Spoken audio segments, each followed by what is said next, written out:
from PRX. Ladies and gentlemen, boys and girls, friends beyond the binary tree, trees in multiforms. Like you say, Scoots, can you remember what TARDIS stands for? And I say time and TAR, time and relative dimension in space, I think is what it stands for. But you know who doesn't know the time or the relative dimension? You say who's not very good at. Actually, I am pretty. My spatial relations are, believe it or not, while my meanders. That's one place I actually normally sometimes am decent at. Spatial relations, which might lead into what we could talk about in the intro. Spatial relations. It sounds like a job. Like I could be the Dr. Ruth Westheimer of space. You see, well, no, I only handle spatial relations. Now, what am I talking about? Well, it's time for Sleep With Me, the podcast to put you to sleep. And here's a couple of ways we keep the show, we keep the show free for everybody. Hey, before we get to the rest of the episode here, I just want to let you know, Sleep With Me, I'm here on a regular basis for you to create a safe place that's built from my growing awareness of what the meaning of empathy and compassion is. So if you need extra help right now, there's going to be links in the show notes to organizations you could reach out to get more resources. And being compassionate and being empathetic also means to me being a part of change and supporting the Black members of our community because Black lives matter. And if you want to be a part of that change and you're looking to take a step in that direction or a step in as part of a healing process because you've been impacted, there's going to be links to organizations in the show notes as well. And that's it. What do you say we get on with the show? Oh, no, this is the part with the sponsors. These are sponsors that enable us to bring you this podcast twice a week. Thanks. Hey everybody, this is Scooter, and I just was wondering if you're one of those people that listens to the podcast on a regular basis. You're a real fan of the show, you rely on it, whatever it is. So is that a question? Yes, you say maybe, or I'm new. Just don't even listen if you're new. Are you in a position to support one of the sponsors or support the podcast? Is that a yes or no? Think about that, yes or no. And if both those are yes, I just ask, would you consider either supporting a sponsor and letting them know about it, letting me know about it, or becoming a patron, paying for a free podcast, becoming a member of our Patreon? You do get some pretty sweet benefits. $10 and up patrons get two exclusive intro episodes a month. They get our exclusive Otter Things, Behind the Otter Things series. $20 patrons get a birthday message on their birthday. So some cool things, but it's really about, like I say, well, geez, I get so much value out of the show. I want to give some value back. $5 and up patrons get ad-free episodes. That might be another reason you say, well, I just want to skip all these messages, Scoots. I don't want to hear the jingles. I don't want to hear you talking about this stuff. I say, yeah, sure. That's a great way to do it. It's a pretty good deal for all that new stuff. You get some story-only episodes too. So think about it. If you're in a position to do so, if you're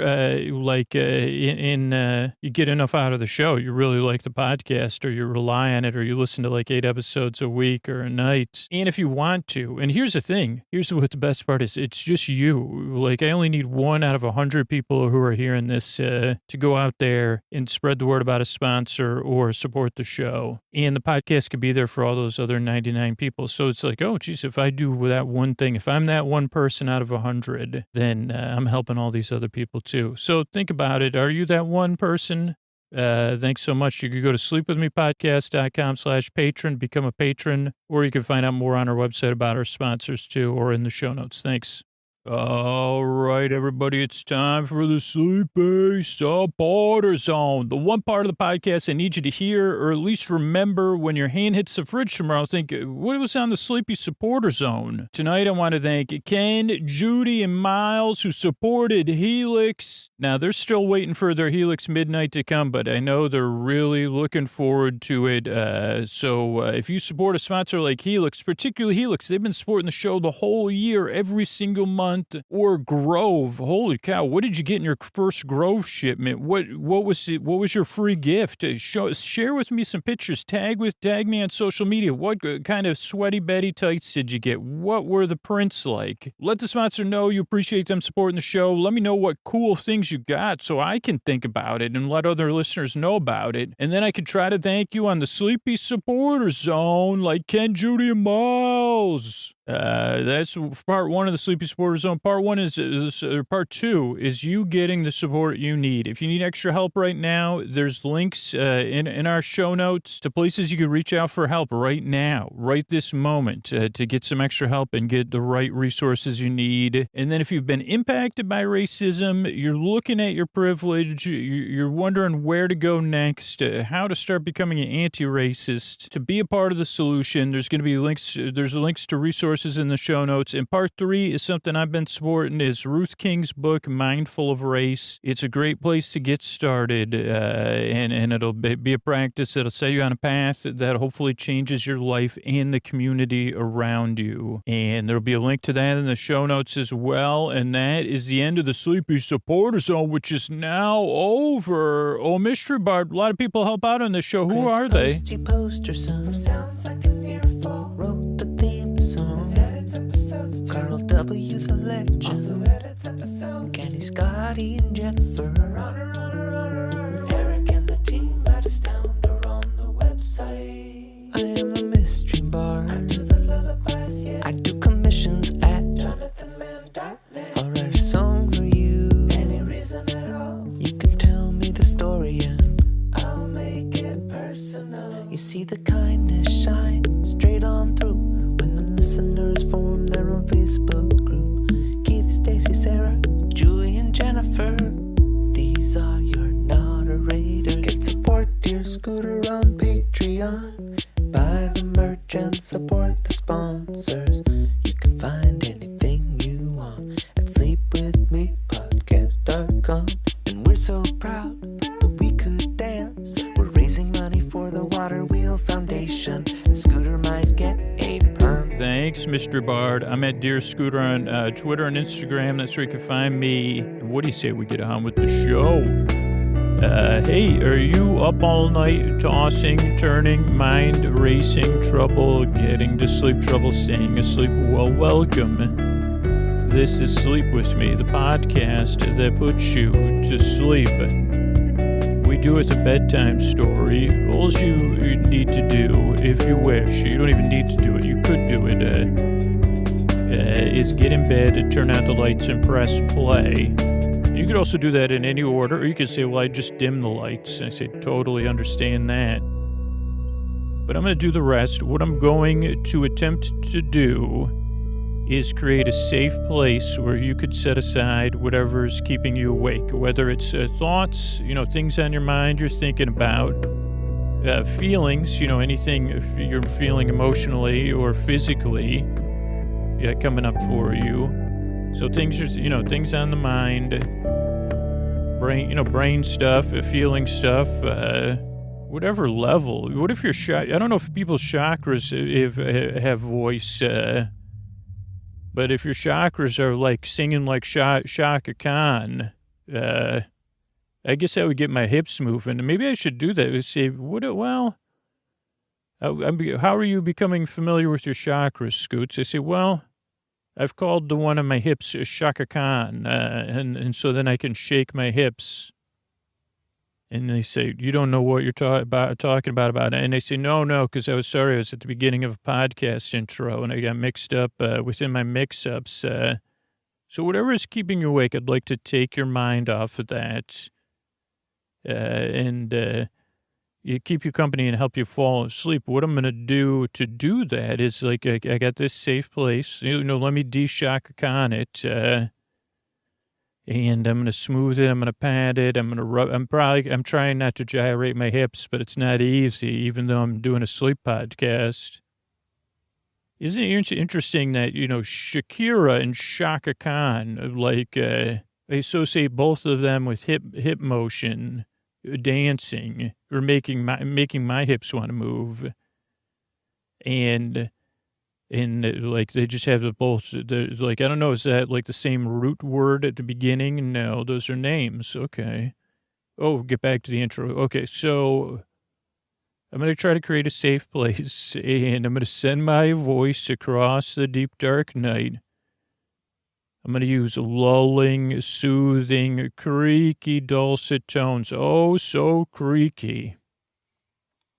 Pointless meanders, which we've already gotten some early bonus ones. Superfluous tangents. Maybe some of those were superfluous tangents.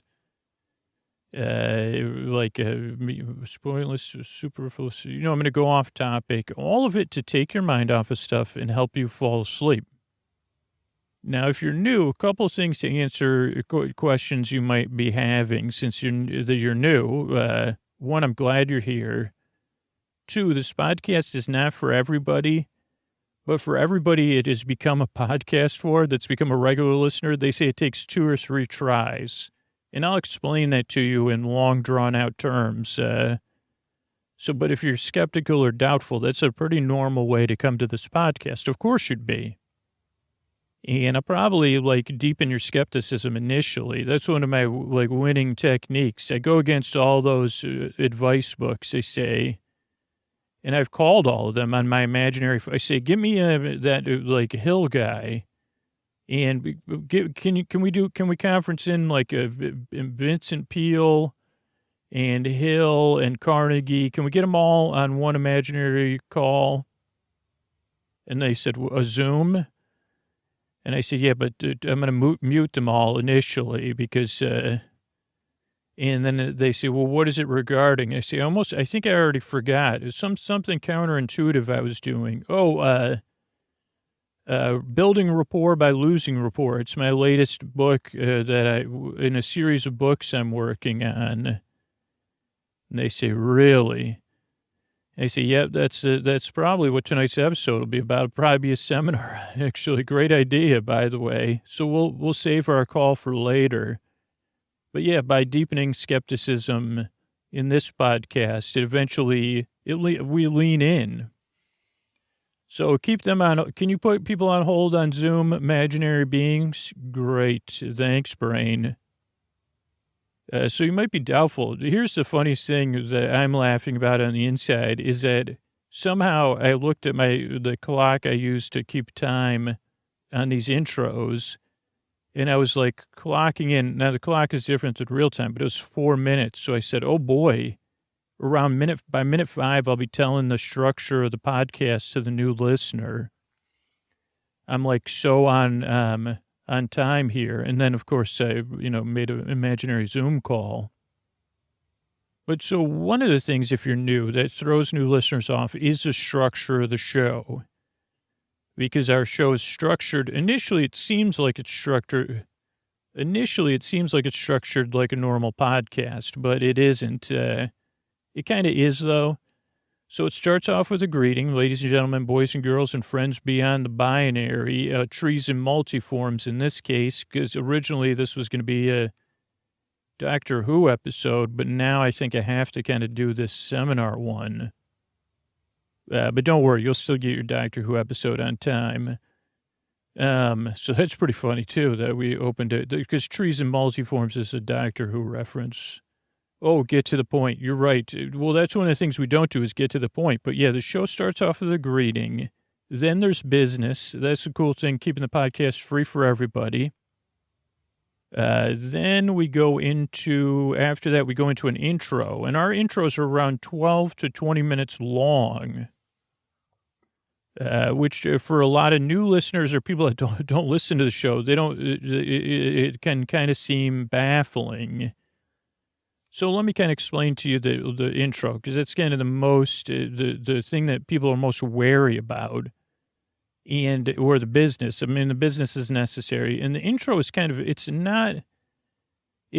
isn't necessary. So 2% of regular listeners start the show at 20 minutes. And then some large number of patrons listen to story-only episodes. But most listeners listen to the intro. And the intro serves a few purposes. One, to welcome new listeners by deepening their skepticism and losing their rapport, which is my patented method of proving my competence or incompetence. Then, what was my point? I already lost it. So then the intro. Oh, so the intro is to serve that purpose. One.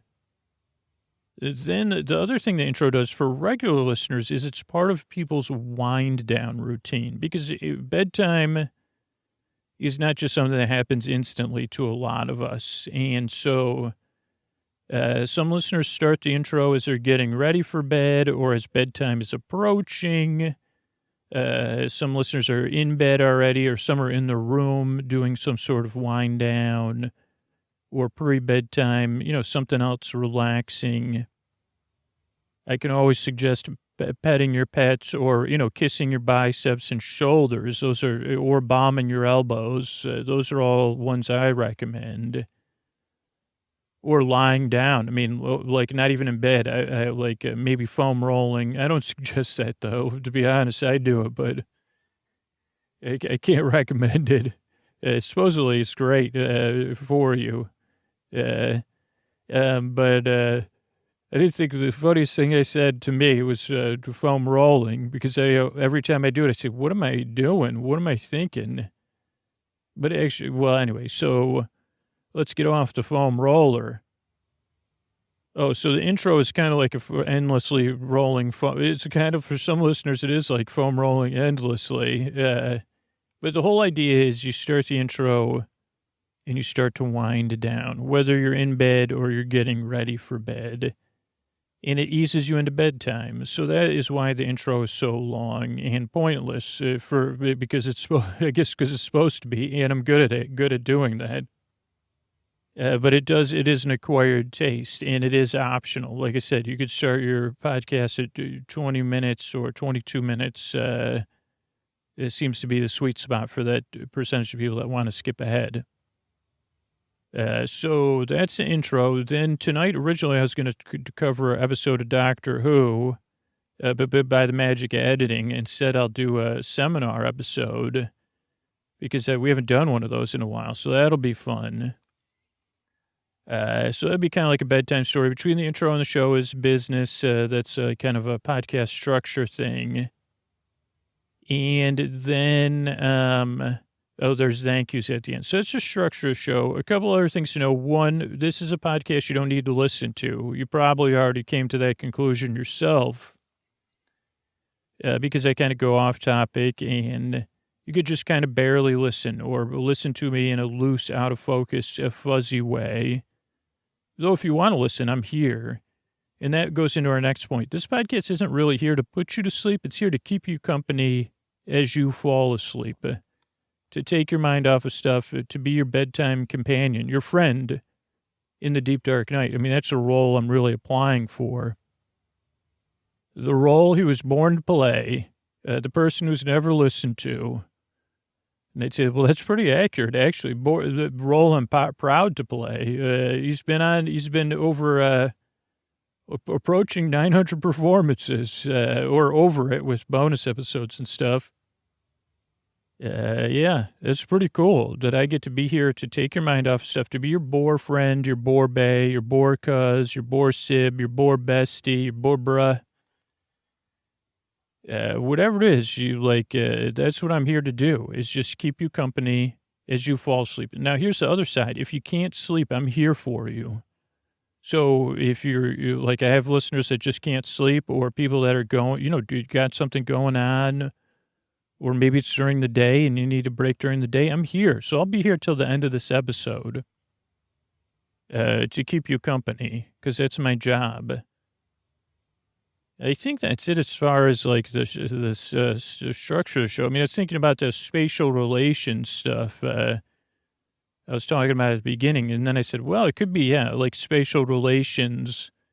I don't know if what that book, that karma, the Sutru Karma book is about spatial relations, but I was thinking more like talking it out, that kind of spatial relations. But then I was like, oh, would it be about Would it be about beings in space? Would I be an expert in the relation? I probably wouldn't be good at that. But what if I was saying, hey, Quark, I heard you're, I don't know what a quark is, so we'll have to cover that. But I heard you have some issues with a nebula and strong feelings about it. So I'm here to kind of help you to work it out.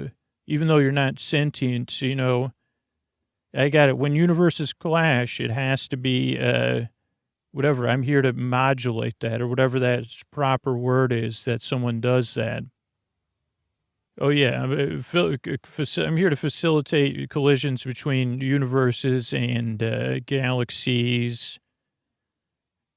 You know, we can't have a black hole without a little bit of at least trying to build some consensus first, of course.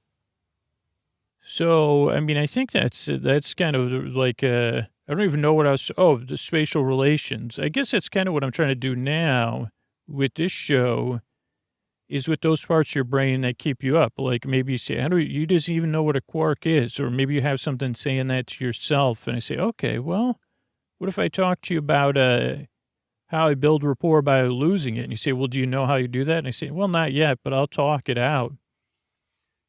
Do you think it'll make any sense? No, I mean, probably it'll be about, it'll make 20% sense, and the rest will feel like nonsense. And then I'll probably talk about nonsense, and then maybe again think about shaking my hips. Oh, okay. Yeah, I'm just here to keep you company and talk. You don't even really have to listen to me.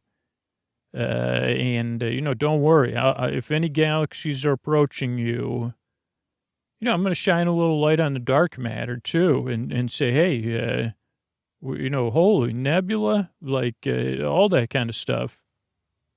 We might even watch some of the scenes from movies with some nebula. Say, hey, sit down. Let's have a movie night. You know, let's get to know one another. This is Nebula, a nebulous character in a different variety of movies. Oh, yeah, I got to get back. So, where was I? Nowhere. Exactly. That's one of my favorite things that happens by accident when that happens. I love that. Say, so where was I? Say, absolutely nowhere, Scoots. Say, thanks, brain. Perfect. We're doing a great job. And you're doing a great job. And I'm not kidding when I say that. Like, the reason I make the show is because I've been there sleepless and I know how it feels. And you deserve a good night's sleep. You deserve a safe place of respite. And I'm here to try to provide that for you. And that really is my honor. And if there was a superpower, even though I'm not sure Nebula is a superpower, I mean, she's superpowered, but I don't know if she necessarily has superpowers. She may be some sort of powered being. I can't remember. Like, it may be that her powers are normal for her. That's what I mean. Like, on Earth, she seems like she has superpowers. But she says, well, whatever I'm from, Orion 9, this is a normal, you know. So, okay, where was I? I'm already lost once again. So, I don't know. I think that's about it. It's like, I make the show because you deserve a good night's sleep. I hope I can help. I really appreciate you coming by and checking this podcast out. And I yearn and I strive to help you fall asleep. Thanks again for coming by. And here's a couple of ways we're able to keep this podcast free for everybody. Hey, before we get to the story here, I just want to thank you for listening to the podcast and let you know if you're new or you're a regular listener, like listening to the podcast is a huge help, and you don't need to do anything more to support the podcast unless you want to and you're in a position to do so. And if you can't support the show or you don't want to, like you say, well, I'd support the show for free and let people know about it, or just follow you on social media. That's a huge help. That is, spreading the word about the show is huge. But also choosing, saying, you know what, I don't want to support. I just want to listen to the podcast and put me to sleep. That's a valid choice too. Or you say, you know what, Scoots, I got a lot going on. And I say, I get it. Believe me, totally. I just want to point out that not supporting the show is a valid choice. It's as valid as those of you that do choose to support the show. And you really should only support the podcast. One, if you choose to, you're in a position to do so. You say, man, I want to get one of those Air Doctor air purifiers. Or, man, I want to save up. I want to get my nephew the Kiwi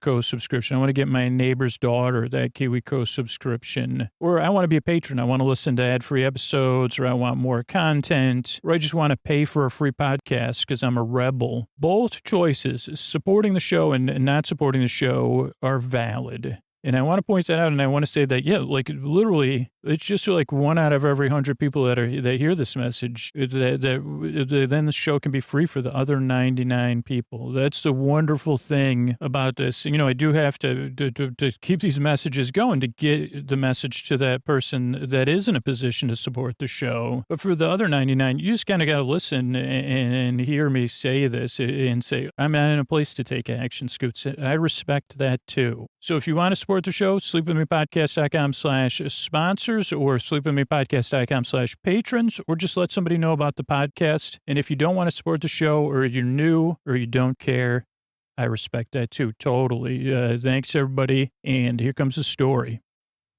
Hey, everybody, it's Scoots here, and good evening. I guess how we found ourselves here tonight was a intro that was supposed to be for, what do you call that show? Doctor Who, sorry, Doctor. And that intro kind of found its way to saying, well, I think I prefer to be about something new. And then I said, Scoots, why don't you turn stuff over to the Boredom Institute for this one, since you've been consulting with them on a new program and also like infomercial. Imagine, you know, as all infomercials are in the show, imaginary infomercial. And I said, great idea. So it's time for another one of our Boredom Institute seminars, that we partner with on the show. And I'm going to turn things over to Brad Bradderson from the Boredom Institute. Well, hello, everybody. This is Brad Bradderson from the Boredom Institute, here to introduce you once again to me, Brad Bradderson, and our steps to health, wealth, and happiness through boredom is your friend Brad Bradderson. Hello, everybody. Here at the Boredom Institute, we create programs, educational programs, enrichment programs, based on the idea of a bornopopia. That's something we're still brainstorming that term. That's why we're testing it out here on Scooter's podcast.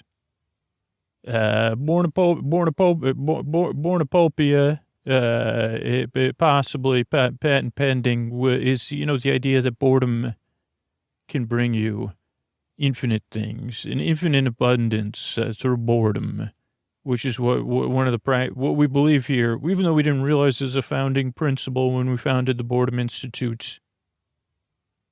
We believe in the abundance of, I mean, there is some people would say there's an overabundance of boredom.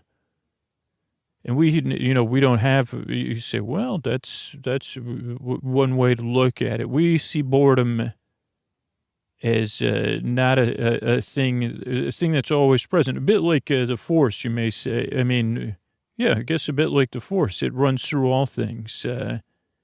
And we see boredom as a path, in this case, to health, wealth, and happiness, and, meeting your dreams. And tonight we're going to talk about losing rapport by gaining rapport.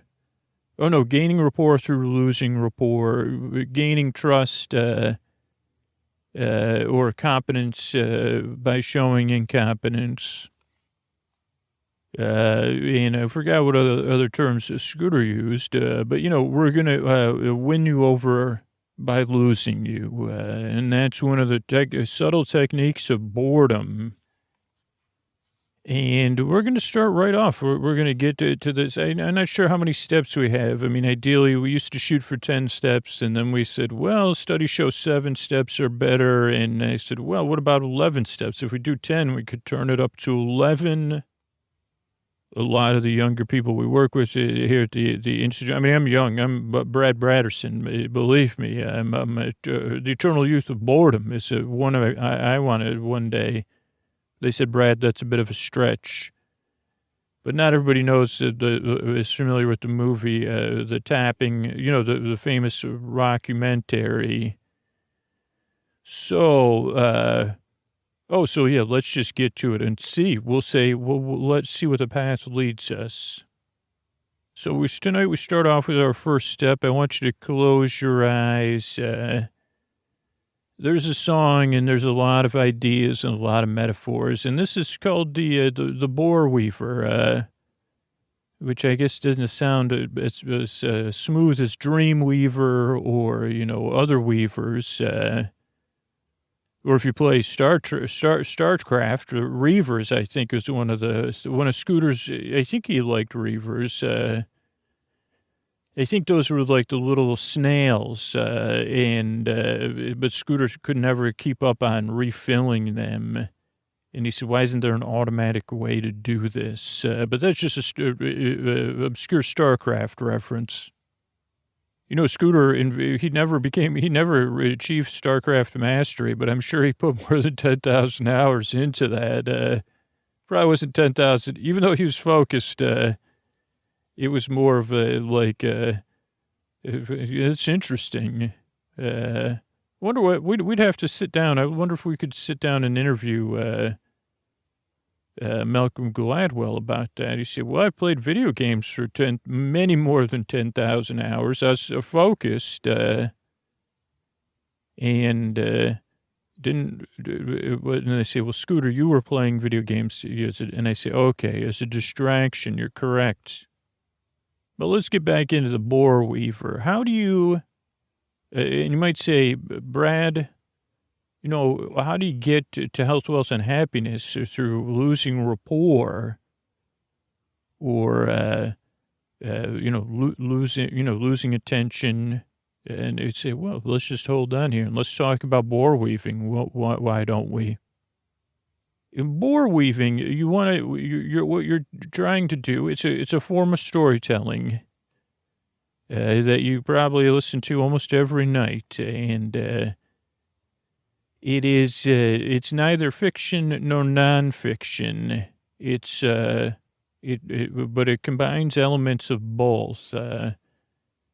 And you may automatically do this, but we're here at the Boredom Institute trying to focus your attention on maybe skills that you may already have that you don't see as skills, but by refining them, giving them space to breathe, you realize that there is true power in these skills. And so boar weaving is simply telling a story. Now, the old way of viewing it, the non-positive or non-empowered way or judgmental way, if you don't mind me saying that, is that you're just filling air by talking. And that may be when you were using this technique in an automatic manner. We've been studying Scooter for a long time, and a lot of these, we've built the Boredom Institute on a lot of accidental ideas from Scooter. So let's say in the old way, let's use an imaginary exercise here. You're at a function. It's a work function, but it's after work, so you're supposed to be relaxed. And you say, well, that's not my forte. Relaxing. Will is my forte, but that's not. Will Forte is not going to be at one of my work functions after work anyway. And even if Will Forte was, I probably wouldn't talk to Will Forte because I'd be too nervous, because that would mean I would be at some sort of, so you're at a work function. Everyone says, oh, enjoy yourself, relax. You say, well, these are authority figures or, so we say, okay, that's your natural state. It's okay. You're just a person. You're not supposed to be perfect, and there's no need to be perfect. And a situation may arise where you're supposed to talk to someone. You say, well, hey, Brad, how are things going on that what did you say? You're going to, boar abundance? Was that what you were calling it? In that case, I just sat there stunned because I said boar abundance. Well, I was calling it a borocopia, based on abundance. I didn't even think I could call it boar abundance. That's so much better. Luckily, this is an imaginary exercise, so this is actually my own idea. So that leads us right into this exercise. So I don't know if you're following me, and I'll circle back to where we are. And you say, oh, wow, well, I was just going to tell, I was just thinking about that boar abundance. It made me think of, the show with that family with the dad that worked at the shoe store. And then I made me think about the times I've gone to the shoe store, and that dad was very unhappy selling shoes. Now, here's the thing. I just watched another show where a character worked at a shoe store, and she was very happy. And she was talking to her, the person who was asking her questions. They said, well, why do you work at a shoe store? And she said, because I love shoes. And they said, well, she was from a family where she didn't necessarily need to work. And they said, well, why do you work? Because I enjoy it, because I want to. Well, why do you work at selling shoes? Well, I enjoy it. I love shoes. Well, it was shoes. And then she was trying to explain to him that there's a variety of shoes, not just utility shoes or things. But he had the wherewithal to say, hey, well, what are your favorite shoes? And then she said, well, these happen to be my favorite shoes that I'm wearing.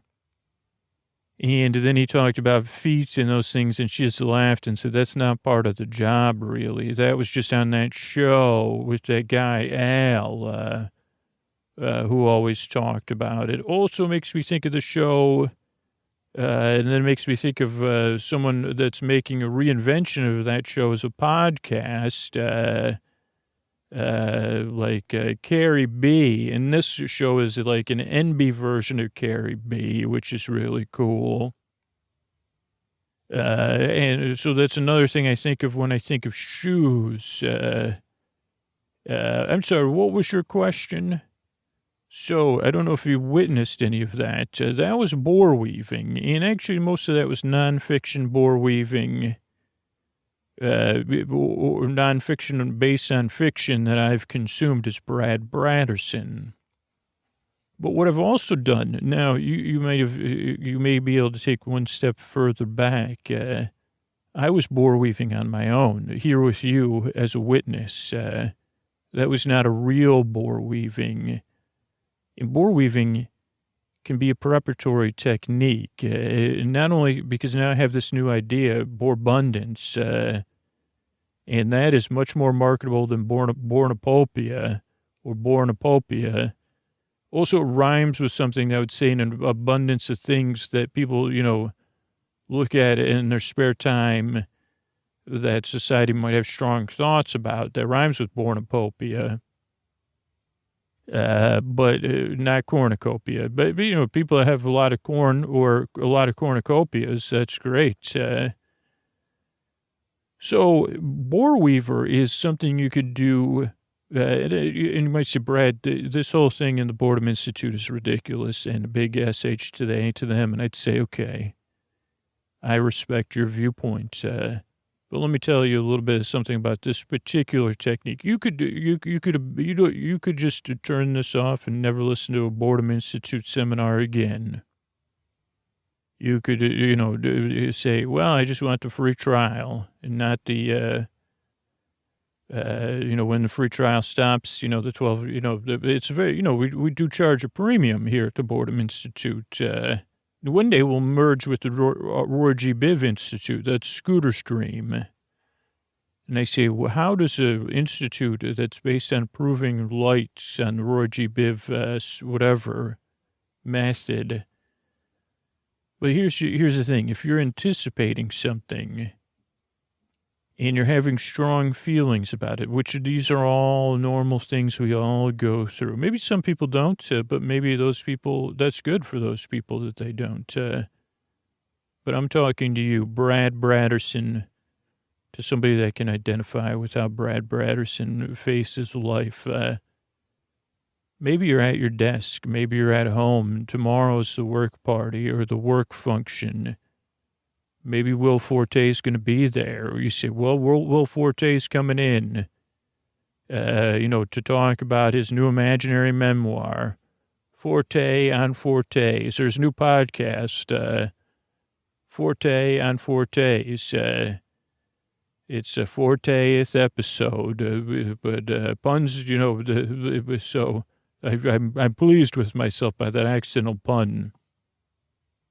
Anyway, so you could practice this technique before the party, before reality, not only to brainstorm accidentally, but to give yourself some space to actually lose some rapport, or to think about what would it be like if I lost all this rapport?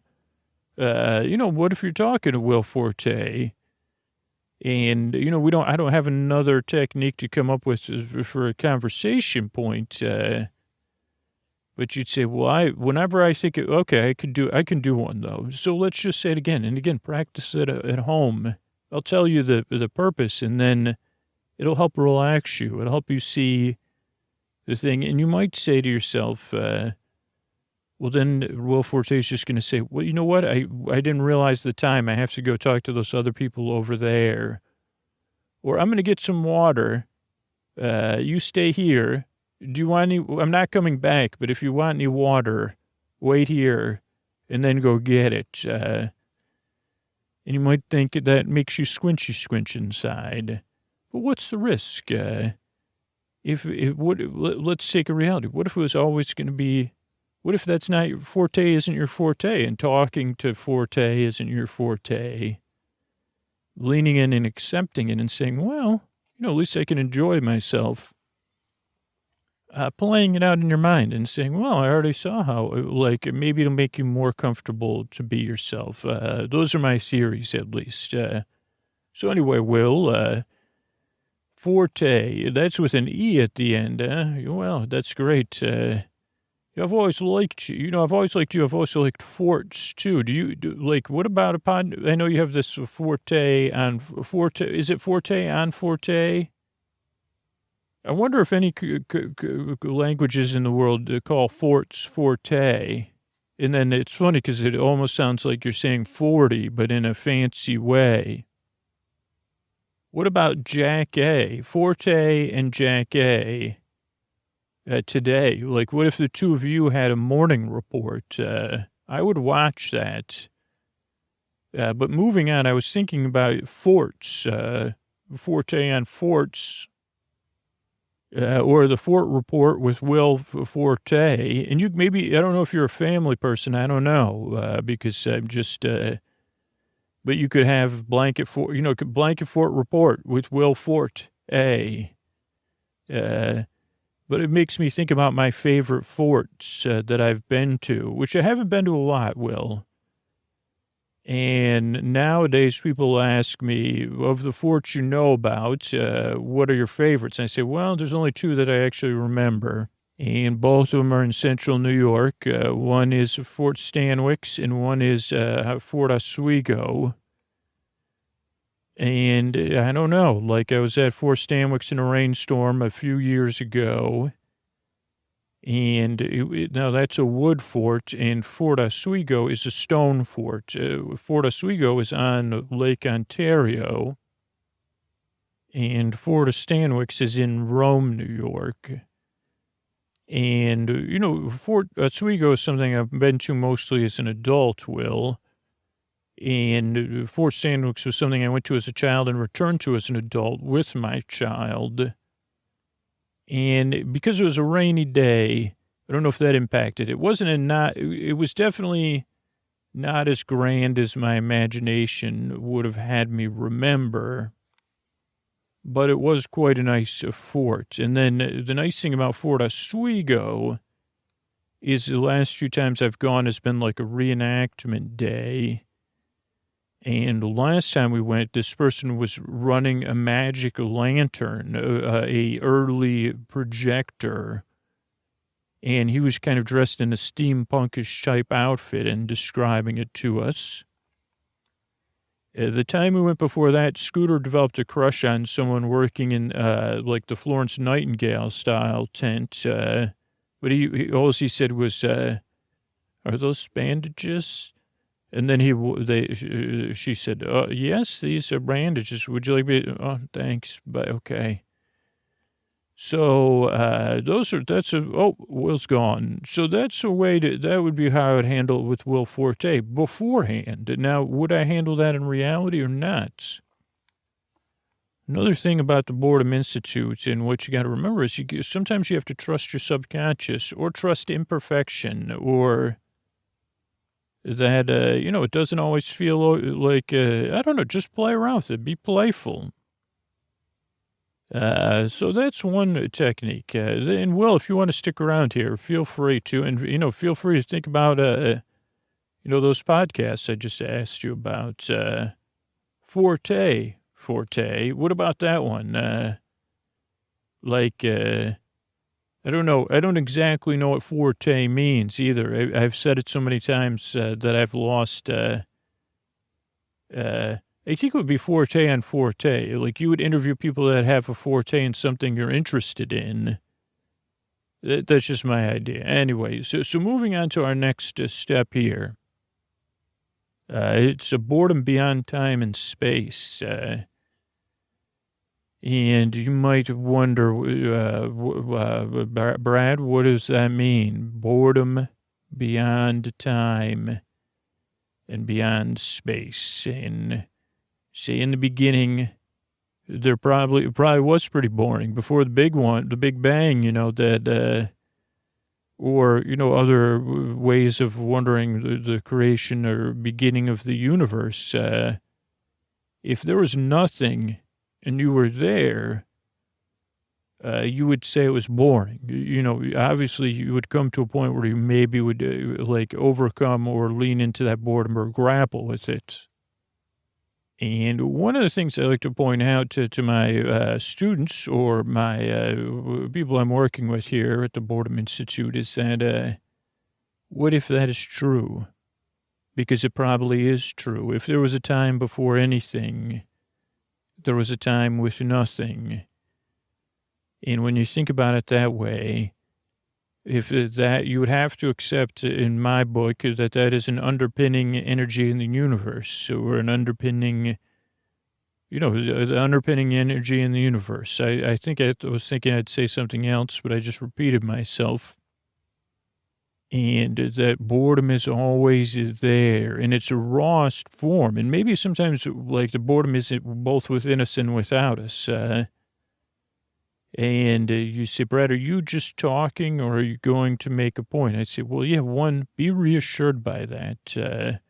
Sometimes there's a feeling within Brad, and maybe within any of you, maybe you that's listening, that says, oh, no, Brad, you're so boring. You just talked to Will Forte about forts, and you didn't even really talk about forts except by mentioning that one was stick and one was stone. And then he awkwardly said stick and stone, and then he went and got his water, never to return. And he said, Brad, you're so boring. You're experiencing more abundance. And I said, well, Brad, it's not like you invented boredom. It's been there since the beginning in the dawn of time. Before the dawn of time, by the way, Brad. And boredom's always there. Maybe you're just, maybe you're interpreting boredom in a way that is like you're spinning the ball, like you're spinning the electron in a certain direction. And in this case, your spin has a negative feel to it, Brad. But if you accept the fact that it's just spinning counterclockwise, clockwise, are only two of the directions it could be spinning, Brad. If it's a spherical, isn't there many, many, many, many more ways it could spin? So that's one thing to think about, Brad, is you're just putting one spin on it, and you're sure that it's spinning that way, but it could be spinning an infinitesimal, I think that means almost infinite, but maybe not ways, because sometimes it's beyond our understanding. And you might say, Brad, are you trying to be profound with something that's not profound? I say, no, I'm trying to remind you that that boredom's there. That you didn't make it and you didn't say it. And then you say, well, if I bored Will Forte, isn't that a pretty, how many people could say they, talked to Will Forte about forts and then Will Forte walked away? Then years later, Will Forte, made it an autobiography and a book and an interview series, Forte on Forte, Forte. Not many people could say that. And so that's one thing. Another thing is that when we look at this spinning of our thoughts around boredom and those things, sometimes we inflate things. And, there's a book that Scooter read and a lot of us have read, and there's posters about it, and there's memes about your place in the universe. Or, the meaning of things in that book that Scooter loves about hitchhiking in space or whatever it's called. Oh, he just yelled, Hitchhiker's Guide to the... Okay, I know, Scooter, I was just being facetious. So when you're talking to someone like Will Forte or someone at work and you're saying, oh boy, did I just lose the rapport? You're saying it feels, you're not making it. A lot of people say, oh, you're making a big deal out of a molehill or whatever. You're making a mountain out of a mouse stack. And they say, no, that's how it feels. It really feels like a mountain. But when Will Forte walks away from you, it might feel really big, especially if other people saw it. Or, even if it's at work, you say, well, I got to work here. And that's a natural, understanding feeling. Now, the idea of where does that place you in the universe, or that boredom transcends time and space, predates it. If only if we were there to observe it. I get it. Boredom would only exist if we were there to observe it, but it is there if it was observable. It isn't meant to say, oh, you're a tiny speck in the universe and your feelings are a tiny speck, because your feelings don't feel like a tiny speck. They feel universal. And there's the key to unlock the door, possibly, or just say, hey, like instead of spinning it in a negative way, you see, wow, these are Big Bang level feelings I'm feeling. And yet in the idea of the universe, they're probably tiny, but they don't feel tiny. And then that may lead you to the place of saying, and to someone else, someone might say blah, blah, blah, but someone that can really, like Brad Bratterson, I've been there. I can say, well, I've had big feelings about small stuff too. What about that, Will? Big feelings about small stuff. And that is also universal. And I would even posit this, so I have not been back to the beginning of the universe. Or you say, well, boredom predates emotion. That's one thing I'd just like to point out to you. But when the first thing in the universe experienced emotions, I would say that there was probably big feelings about what some would call small things. But what if you don't say they're small things? You say, well, those are big feelings. Big feelings are universal too. So I think you get what I'm saying. Maybe not. Because some people say, don't worry about little things. And you say, well, I would say don't worry about the worry about small things, and recognize that these things they do transcend time and space. I mean, some scientists would probably say I'm wrong, and then I would have the feelings, and then I would get another chance to explore my feelings about that. Now we go into this next idea, concept, the next stage of our seminar, as we try to look at this idea of losing rapport and losing attention to gain it. And these are actually, sometimes these are take and go things, but this is actually, we're building to something here. We're going somewhere. And even in obviously our mental exercises, we've been going somewhere. But this is the idea, building on what we were talking about earlier. There is not now some people would say maybe is Scooter the most boring person in the world, or the most boringest and most incorrectest when he uses words. And I would say there is no most boring.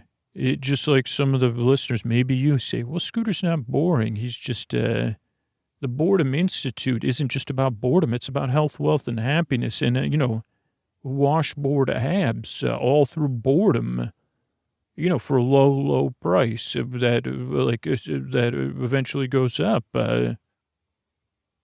And this, again, is a two-sided thing. You may feel like the most boring person in the world. If you are, that's a powerful thing to be, but you may not be. You may not be able to one-up, outbore the borers.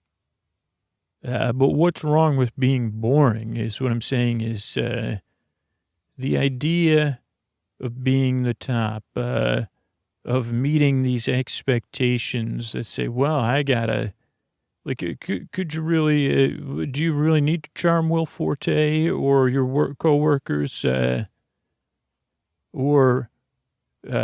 again, this is not an easy thing. Brad's not saying this is an instant thing. Or could you just be yourself? Isn't that pretty good? And I just know from me, thinking about why did I think of Borpopio? Why didn't I think of Borbundance? How did I not think of that till just now accidentally while giving a seminar? And I don't know if you could hear this, but when I say this, my hand is on my chest in a loving manner.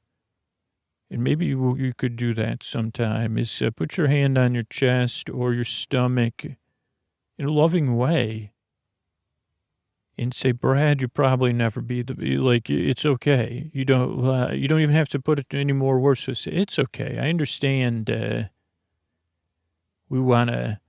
that means you have an imagination, a strong one, when you're always thinking, when's Brad going to shine? When's, Will Forte going to say, what was that other idea you had that didn't use my name? Because I kind of like that one. And I'd say, Will, I forgot. I say, like, it wasn't the one where you talk about forts or people that are good at stuff. I think it was, I can't remember. But you liked that idea, huh? Well, this is just imagining. Oh, okay. Well, I'm just imagining. And I guess I'm imagining, and now we move into the next part of this. Instead of, and again, these are practices you could do at home. And you go further in, because this is timeless, you say, what am I really looking for here with Will? What would happen if I did remember the impressive idea I told the imaginary Will Forte in my mind? I'd say, I'd feel suddenly a big bang, maybe. But I'm imagining that. I say, oh, wow, I'd suddenly feel, and just maybe feel those feelings too, and say, oh, boy, that feels good, making Will Forte laugh and saying, oh, boy. And you say, okay, well, are those feelings out there anywhere else for me to find? Maybe I'm searching for those feelings, and not necessarily... and just get to know the feelings better. Maybe they have a texture. Maybe they have a taste. And these are kind of the feelings of one-upping almost, of being, you say, well, I was the one that, no one else at work came impressed. Or, I was a star of the show. Those are, and that's okay to want that. What I'm saying is, when you're imagining that, and some would say, these are expectations on the higher end. You're imagining these grand expectations. Don't spin the electrons on that in a negative or a positive direction. Look at and observe how is that spinning and what does it feel like, and just get to know those feelings a little bit better and see where they lead you, correct? Like, you'd say, okay, so you're saying, Brad, are you telling me at this point in the seminar that we're looking at, what would it be like? You started out with one thing, but now you're leading me to the flip side of it. What do I imagine it feel like if I never lost rapport? If I had a natural rapport and I didn't have to take a seminar on using boredom, or, I always won people over, because that is a powerful part of my imagination. You're right, Brad. What did that feel like? What would that bring me? Or what do I imagine it would bring me? And how would I imagine it would make me feel? But Brad, you're saying not to disconnect it from the expectations or the imaginary exercise, but to kind of, instead of thinking about it intellectually or from the imagination standpoint, move into the feelings more and say, wow, what are those feelings like? That's interesting. You don't have a boar bone in your body anymore. Huh. Does that feel different? Or oh no, you've reached, boredom mastery. And so now you're able to use boredom in ways that people never thought before possible. You've shown the world the power of abundance. And through the abundance, you've attained health, wealth, and happiness. And those washboard abs that we all. But you say, wait a second, Brad, are you still leading me? I'd say, yeah, what is it? What do those things really represent to you? And instead of reaching for the feeling or running towards it, let it float in like a cloud and be around you for a little while and say, well, how do I feel when I'm impressing someone or imagining I'm impressing someone in a way that transcends time and space? And just experience that. And so you say, okay, Brad, where are we now? And I'd say, well, we're right here together right now. And we're moving into our next place, which is, again, I guess I have to work on this. I was going to say presence or bore presence, but bore presence is just, that sounds like a presence, like a gift, instead of presence, like it being in the room. I guess I could say the room where it doesn't happen.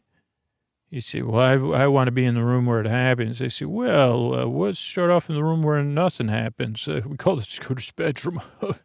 Yes, sorry, Scooter. Thanks for letting the Boredom Institute,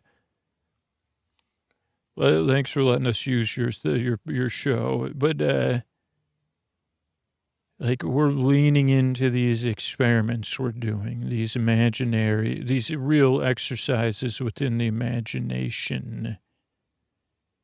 And with the goal of being more present for our boredom, and also being more present for the feelings around our boredom, the spins we may or may not be putting on them. We don't know. We're trying to learn to observe them and be there and give them space.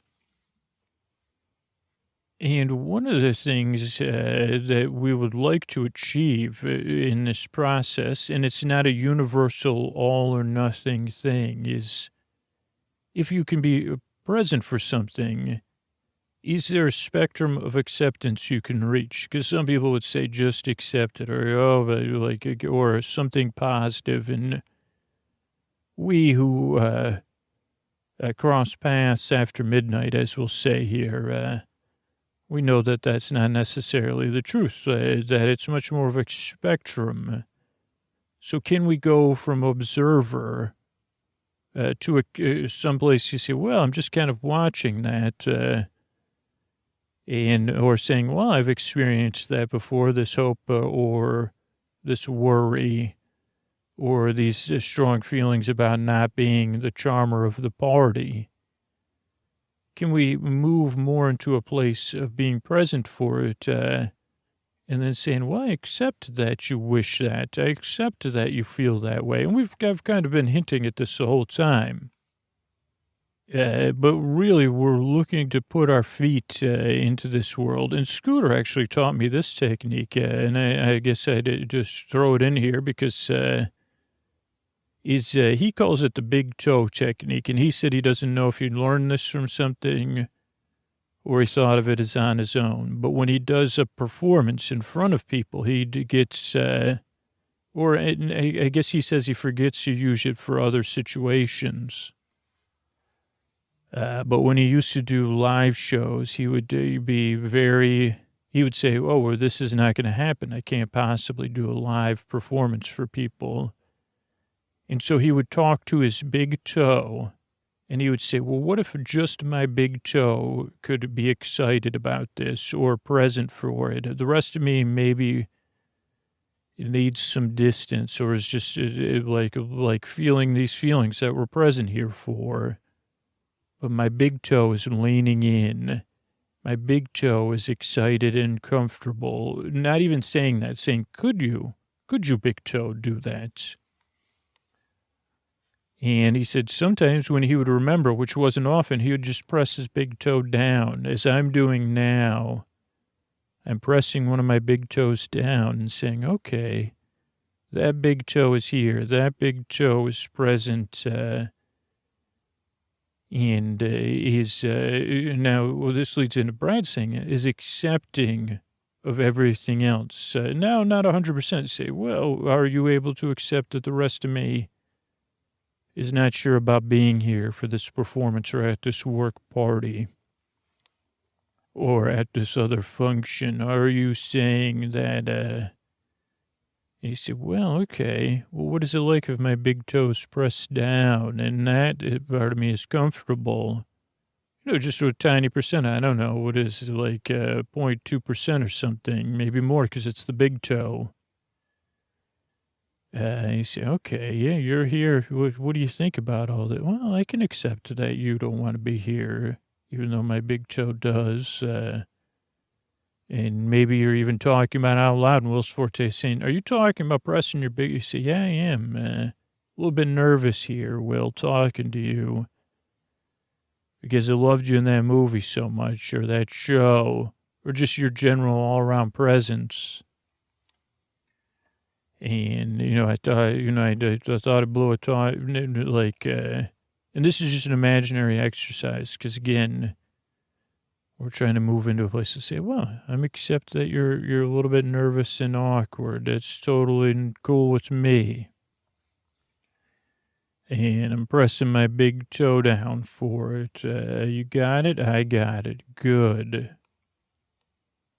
And by gaining presence and acceptance with either that or anything else, and you say, well, I'm just a little bit of a degree of accepting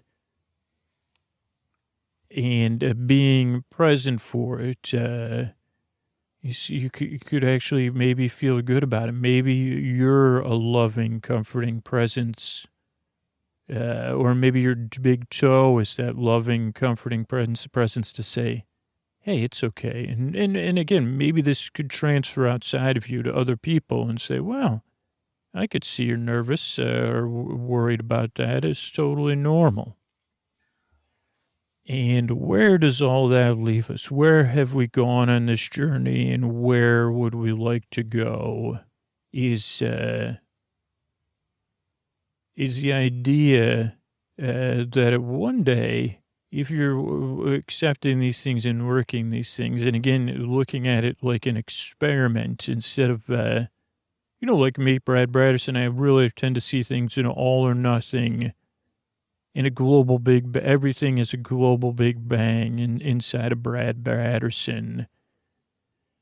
And, maybe I just go back and forth through all or nothing, and maybe sometimes I can use these more spectrum-based ideas.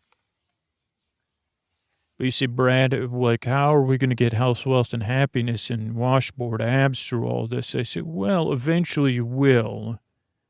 But eventually with this technique, the idea is that there is some softness, like the idea that your flank is exposed, right?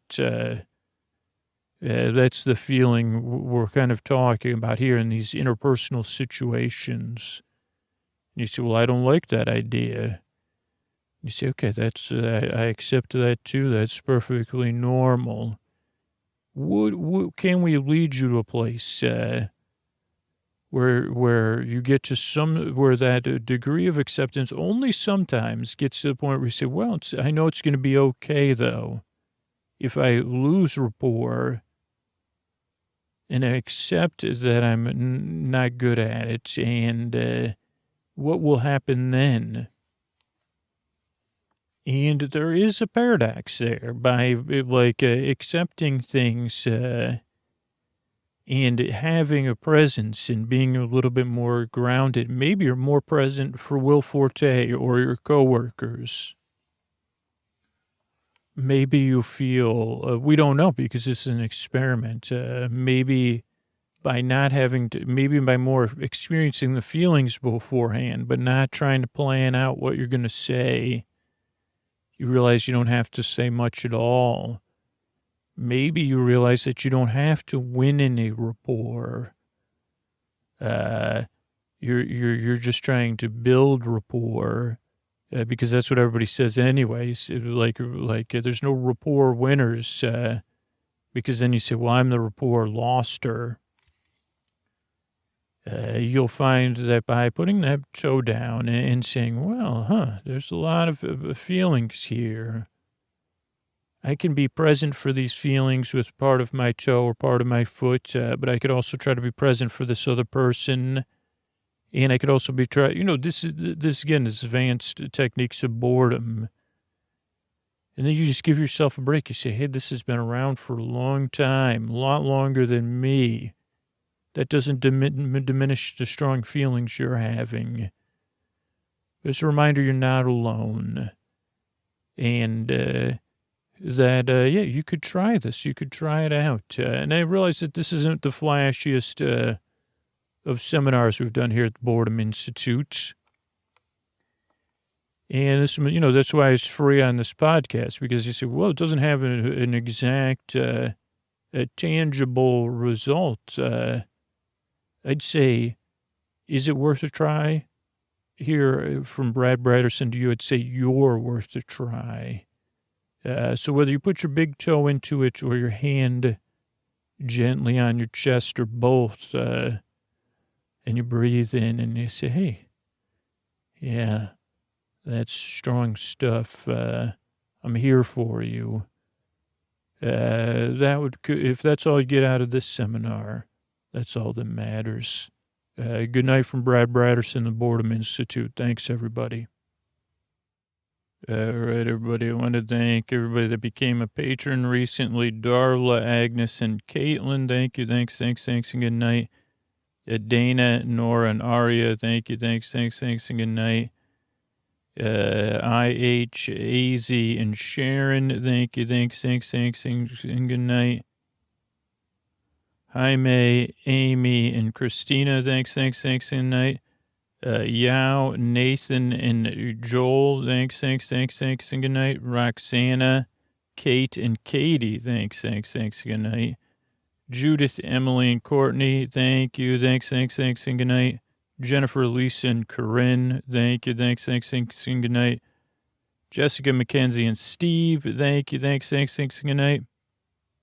Savannah, Rebecca, and Sonic, thank you, thanks, and good night. A-Cakes, Akata, and Joselle, thank you, thanks, and good night. Lindsay, Jonathan, and Madison, thank you, thanks, and good night. Rachel, Rocky, and BL, thanks, and good night. David, Noah, and Kelly, thank you, thanks, and good night. Thomas, Jana, and Emily, thank you, thanks, and good night. Alana, Kincaid, Laura, and Ore, thank you, thanks, and good night. Thanks, everybody, for supporting the show. Sleep and Be Able to Exist. A free podcast can be able to support the show directly, support our sponsors, or spread the word about the show is a free way to help the podcast. And speaking of spreading the word, here's a podcast I want you to know about.